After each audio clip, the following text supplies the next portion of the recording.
What are your alternatives to the 407 training visa? My name is Nicholas Yock. I'm a registered migration and education agent from Pathway to Oz. And unfortunately, recently, immigration has just announced some changes to the 407 visa. Essentially, these changes involve applicants not being able to lodge a valid visa application unless the nomination has been approved. So previously, you could lodge the sponsorship, then the nomination and the visa application on the same day.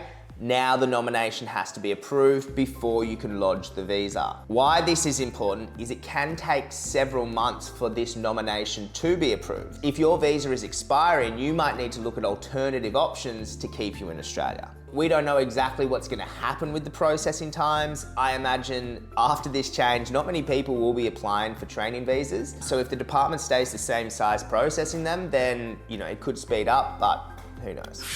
Firstly, if you plan ahead early enough, you can actually look into still lodging the sponsorship, nomination, and then having those approved in time in order for you to lodge the visa application. So if this is you, get onto it as soon as possible because you can still lodge it in Australia, you just need a lot more time to do so.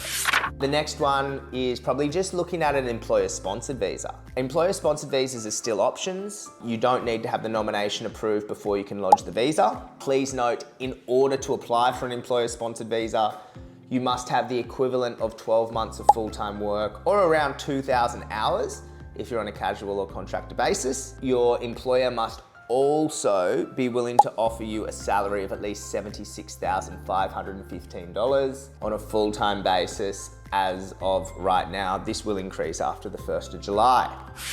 If you are on a student visa, you could potentially look to apply for another student visa just to get some more additional time. So if you're studying a Cert 3 in carpentry, you could do the Cert 4 in building and construction or something like that, just to get more time for the training visa or nomination to process. Obviously not ideal, but you don't have to go home while the nomination is processing. Finally, if you've got a partner, either Australian or if you've got a partner who's got a separate substantive visa, maybe a 482 or something like that, you could look to be added to their visa.